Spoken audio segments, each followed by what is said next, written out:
Hello friends, विज्ञान के महत्वपूर्ण प्रश्नों का सेट नंबर 2 मैं आपके समक्ष लेकर आई हूँ।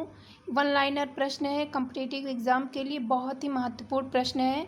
इसमें सारे प्रश्न रिपीटेड हैं जो कई बार परीक्षाओं में पूछे जा चुके हैं। चलिए प्रश्न की ओर बढ़ते हैं। हमारा प्रश्न है, निम्नलिखित में से कौन एक आवेश रहित कण है? निम्नलिखित में से कौन एक आवेश रहित कण है? न्यूट्रॉन। न्यूट्रॉन एक आवेश रहित कण है, इस पे कोई चार्ज नहीं होता है। इस पे कौन सा शून्य आवेश होता है? उदासीन होते हैं। इलेक्ट्रॉन पे निगेटिव होता है, इलेक्ट्रॉन पे निगेटिव चार्ज होता है, प्रोटॉन पे पॉजिटिव और न्यूट्रॉन पे शून्य होता है, यानी ये उदासीन होते हैं, आवेश रहित होते हैं। चलिए अगले प्रश्न की ओर बढ़ते हैं। हमारा अगला प्रश्न है, पौधों की आंतरिक संरचना का अध्ययन कहलाता है? पौधों की आंतरिक संरचना का अध्ययन शारीरिकी कहलाता है। क्या कहलाता है? शारीरिकी, एनाटॉमी कहलाता है। अगला प्रश्न है, निम्न में से किस रंग का अपवर्तनांक सबसे अधिक होता है? बैंगनी का। किसका होता है? बैंगनी का अपवर्तनांक सबसे अधिक होता है और लाल रंग का सबसे कम। हमारा अगला प्रश्न है, स्वच्छ जल से भरे तालाब की गहराई 3 मीटर प्रतीत होती है। यदि हवा के सापेक्ष जल का अपवर्तनांक 4/3 हो तो तालाब की वास्तविक गहराई क्या होगी? क्या होगी? 4 मीटर। तालाब की वास्तविक गहराई कितनी होगी? 4 मीटर। चलिए अगले प्रश्न की ओर बढ़ते हैं। हमारा अगला प्रश्न है, लेंस की क्षमता का मात्रक क्या है? लेंस की क्षमता का मात्रक डायोप्टर है। क्या है? डायोप्टर। चलिए अगले प्रश्न की ओर बढ़ते हैं। हमारा अगला प्रश्न है, राडार की कार्य प्रणाली निम्न किस सिद्धांत पर आधारित है? रेडियो तरंगों का अपवर्तन। किस पर आधारित है? रेडियो तरंगों का परावर्तन।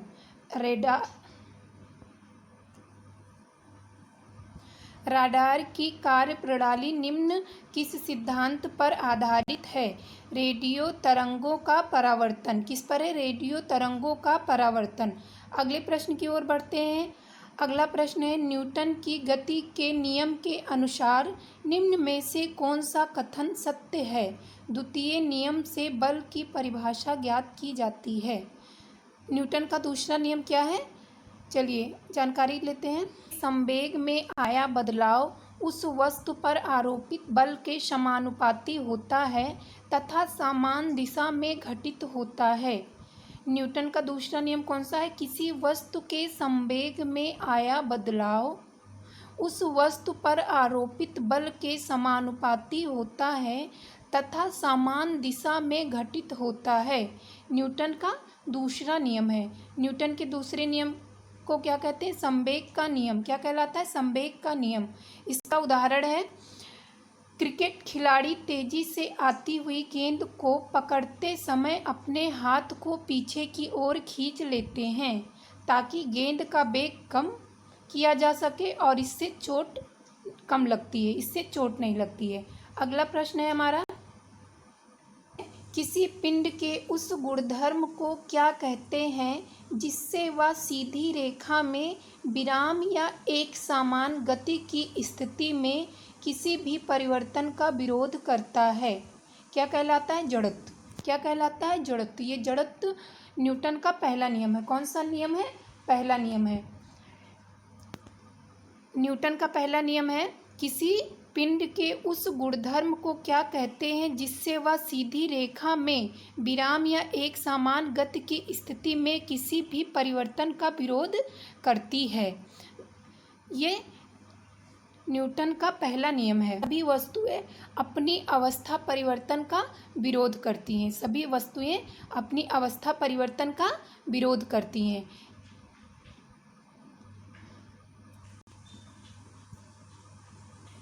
न्यूटन के पहला नियम को जड़त्व का नियम कहते हैं और इसका उदाहरण है, जैसे कोई बस है, अगर बस खड़ी है, जब बस चलती है तो उस पर बैठे यात्री पीछे की ओर झुक जाते हैं, और अगर बस चल रही है और जब ब्रेक लेते हैं तो बैठे यात्री आगे की ओर झुक जाते हैं।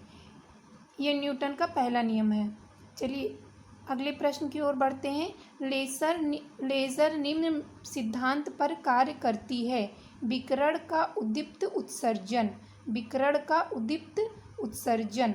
अगला प्रश्न है, दलदल में फंसे व्यक्ति को लेट जाने की सलाह दी जाती है। दलदल में फंसे व्यक्ति को लेट जाने की सलाह दी जाती है क्योंकि क्षेत्रफल अधिक होने से दाब कम हो जाता है। क्षेत्रफल अधिक होने से दाब कम हो जाता है।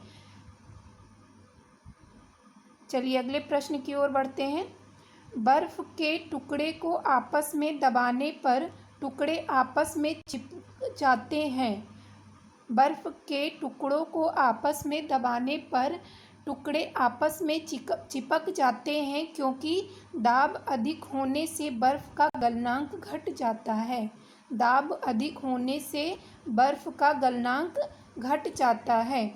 हमारा अगला प्रश्न है, मोटर कार में शीतलन तंत्र किस सिद्धांत पर कार्य करता है। मोटर कार में शीतलन तंत्र किस सिद्धांत पर कार्य करता है। संवहन किस पर करता है, संवहन पर। अगला प्रश्न है, जीवित प्राणियों के शरीर में होने वाली निम्नलिखित में से कौन सी एक क्रिया पाचक क्रिया है। प्रोटीनों का एमिनो अम्ल में विघटन।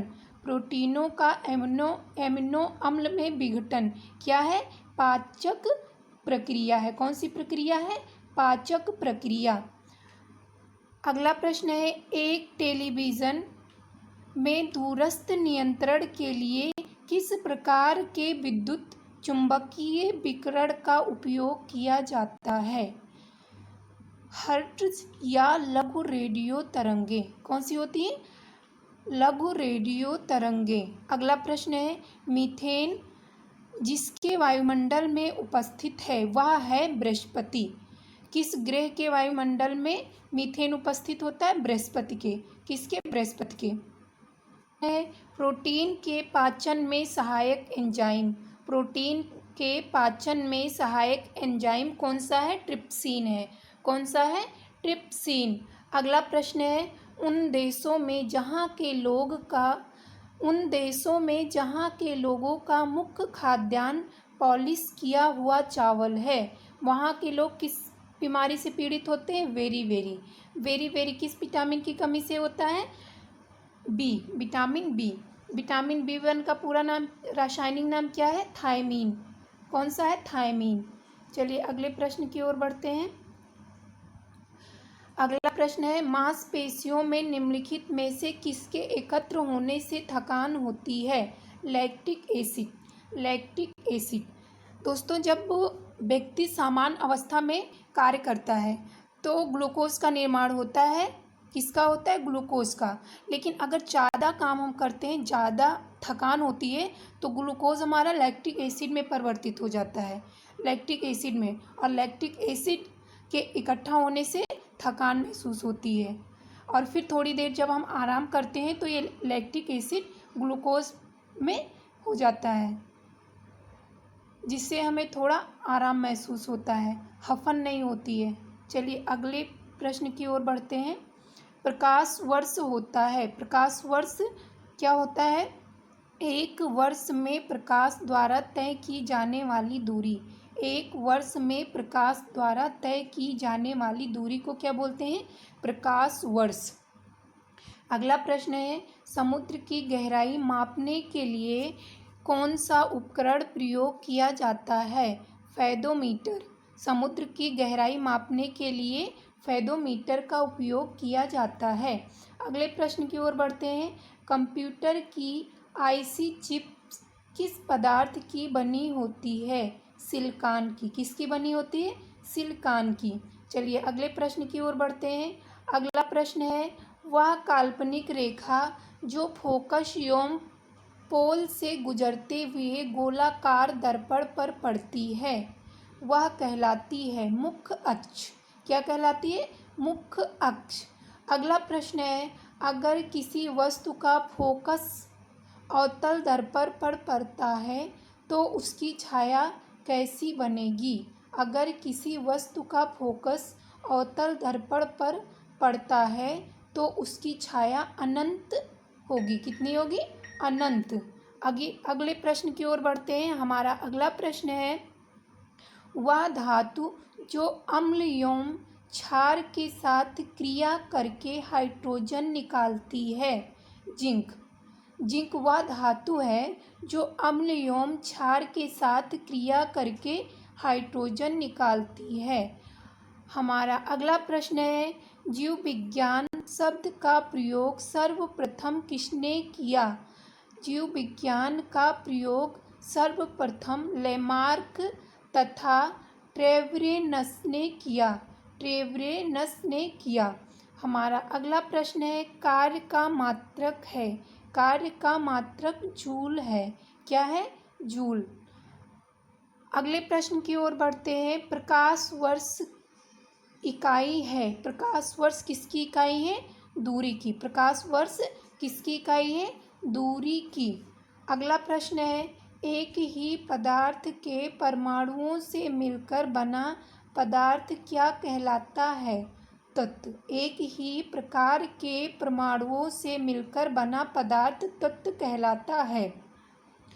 हमारा अगला प्रश्न है, दो या दो से अधिक तत्वों के मात्रक के विचार से एक निश्चित अनुपात में संयोग करने से बना पदार्थ यौगिक कहलाता है। दो या दो से अधिक तत्वों के मात्रक के विचार से किया एक निश्चित अनुपात में संयोग करने से बना पदार्थ यौगिक कहलाता है। अगला प्रश्न है, किसी ध्वनि स्रोत की आवृत्ति होने वाले उतार चढ़ाव को क्या कहते हैं? डॉपलर का प्रभाव। डॉपलर का प्रभाव क्या है? किसी ध्वनि स्रोत की आवृत्ति में होने वाला उतार चढ़ाव। हमारा अगला प्रश्न है, कोई कण एक सेकंड में जितने कंपन करता है उस संख्या को आवृत्ति कहते हैं। कोई कण एक सेकंड में जितने कंपन करता है उस संख्या को आवृत्ति कहते हैं। अगले प्रश्न की ओर बढ़ते हैं। हमारा अगला प्रश्न है, वायु में ध्वनि की चाल 332 मीटर प्रति सेकंड होती है। यदि दबाव बढ़ाकर 2 गुना कर दिया जाए तो ध्वनि की चाल क्या होगी? 332 मीटर प्रति सेकंड, यानी दबाव बढ़ाने पर हमारे ध्वनि की चाल पे कोई प्रभाव नहीं पड़ता है। दोस्तों, अगले प्रश्न की ओर बढ़ते हैं। हमारा अगला प्रश्न है, निम्नलिखित में से समय का मात्रक नहीं है। प्रकाश वर्ष। समय का मात्रक सेकंड होता है। प्रकाश वर्ष दूरी का मात्रक होता है। दूरी का मात्रक क्या होता है? प्रकाश वर्ष। निर्वात में प्रकाश के द्वारा एक वर्ष में चली गई दूरी क्या कहलाती है? प्रकाश वर्ष। निर्वात में प्रकाश के द्वारा एक वर्ष में चली गई दूरी प्रकाश वर्ष कहलाती है। प्रकाश वर्ष किसके बराबर होता है? 9.46 इंटू 10 के पावर 15 मीटर। 9.46 इंटू 10 के पावर 15 मीटर एक इकाई है। पारसेक किसकी इकाई है? दूरी की। पारसेक किसकी इकाई है? दूरी की। किसकी इकाई है? दूरी की। और यह दूरी नापने की सबसे बड़ी इकाई है। दूरी नापने की सबसे बड़ी इकाई कौन सी है? पारसेक। अगले प्रश्न की ओर बढ़ते हैं। निम्नलिखित में से कौन धातु होते हुए भी विद्युत का कुचालक है? धातु होते हुए भी विद्युत का कुचालक है। सीसा। सीसा एक ऐसा धातु है जो विद्युत का कुचालक है।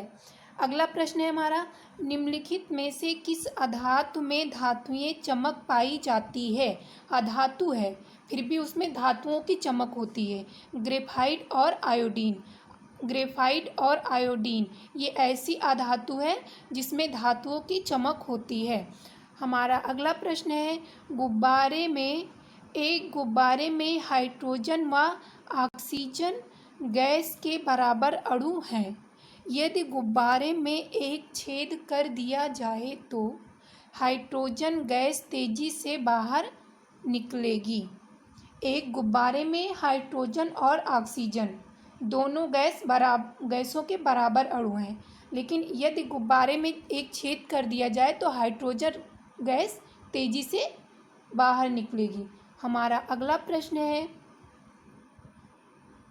कपूर के छोटे छोटे टुकड़े जल की सतह पर नाचते हैं पृष्ठ तनाव के कारण। किसके कारण? पृष्ठ तनाव के कारण। हमारा अगला प्रश्न है, पानी का घनत्व अधिकतम होता है। पानी का अधिकतम घनत्व कितना होता है? 4 डिग्री सेल्सियस। 4 degree Celsius. अगला प्रश्न है, यदि दो उपग्रह एक ही वृत्ताकार कक्षा में चक्कर लगाते हैं तो उनके वेग सामान्य होंगे। यदि दो उपग्रह एक ही वृत्ताकार कक्षा में चक्कर लगाते हैं तो उनके वेग सामान्य होंगे। हमारा अगला प्रश्न है, पृथ्वी की परिक्रमा कर रहे एक उपग्रह से एक पैकेट छोड़ दिया जाता है तो उपग्रह के साथ उसी चाल से पृथ्वी की परिक्रमा करेगा। उपग्रह के साथ उसी चाल से पृथ्वी की परिक्रमा करेगा। अगले प्रश्न की ओर बढ़ते हैं, निम्नलिखित में से कौन एक यौगिक है? अमोनिया। अमोनिया एक यौगिक है। अगले प्रश्न की ओर बढ़ते हैं। हमारा अगला प्रश्न है, यंग प्रत्यास्था गुणांक का एसआई मात्रक। यंग प्रत्यास्था गुणांक का एसआई मात्रक न्यूटन प्रति मीटर स्क्वायर होता है। न्यूटन प्रति मीटर स्क्वायर होता है। हमारा अगला प्रश्न है, कैंडेला मात्रक है। कैंडेला किसका मात्रक है? ज्योति तीव्रता का। दोस्तों, मैं आपको एक ऐसा प्रैक्टिस सेट लेकर आऊँगी जिसमें सारे मात्रक होंगे, सभी चीज़ों का मात्रक एक ही सेट में होंगे। चलिए अगले प्रश्न की ओर बढ़ते हैं। जल एक यौगिक है क्योंकि उसमें रासायनिक बंधों से जुड़े हुए दो भिन्न तत्व होते हैं। जल का फार्मूला क्या होता है? H2O। H2O क्या है? यौगिक है, क्योंकि एक समान अनुपात में इनको मिलाकर बनाया गया है। इसमें रासायनिक बंधों से जुड़े हुए भिन्न भिन्न दो अलग अलग तत्व होते हैं। चलिए अगले प्रश्न की ओर बढ़ते हैं। हमारा अगला प्रश्न है, वह विज्ञान जिसका संबंध जीवधारियों के अध्ययन से होता है जीव विज्ञान कहलाता है, और पौधों का अध्ययन जिसमें किया जाए वो वनस्पति विज्ञान कहलाता है। हमारा अगला प्रश्न है, फाइकोलॉजी में किसका अध्ययन किया जाता है? फाइकोलॉजी में किसका अध्ययन किया जाता है? शैवाल का। और माइकोलॉजी में कवक का। माइकोलॉजी में कवक का अध्ययन किया जाता है। अगला प्रश्न है, जूल निम्नलिखित में से किसकी इकाई है? जूल ऊर्जा की इकाई है। जूल किसकी इकाई है? ऊर्जा की। अगले प्रश्न की ओर बढ़ते हैं। हमारा अगला प्रश्न है, मात्रकों की अंतर्राष्ट्रीय पद्धति कब लागू हुई? मात्रकों की अंतर्राष्ट्रीय पद्धति कब लागू हुई? 1971 ईस्वी में। 1971 ईस्वी में। हमारा इस प्रैक्टिस सेट का लास्ट प्रश्न है, चमगादड़ अंधेरे में उड़ते हैं। चमगादड़ अंधेरे में उड़ते हैं क्योंकि चमगादड़ पराश्रव्य तरंगे उत्पन्न करते हैं। चमगादड़ कौन सी तरंगे उत्पन्न करते हैं? पराश्रव्य तरंगे। दोस्तों, ये 50 प्रश्नों का सेट था जो कि बहुत ही महत्वपूर्ण था। अगर इन सेट में कोई त्रुटि आई होगी तो टाइपिंग की वजह से ही हुई होगी। टाइपिंग मिस्टेक अगर है तो उसके लिए क्षमा चाहते हैं। और इन वीडियो को देखिए, लाइक करिए, सब्सक्राइब करिए और दोस्तों के बीच शेयर करिए ताकि इस जानकारी को अधिक से अधिक लोगों के बीच पहुंचाया जा सके। देखने के लिए धन्यवाद। All the best.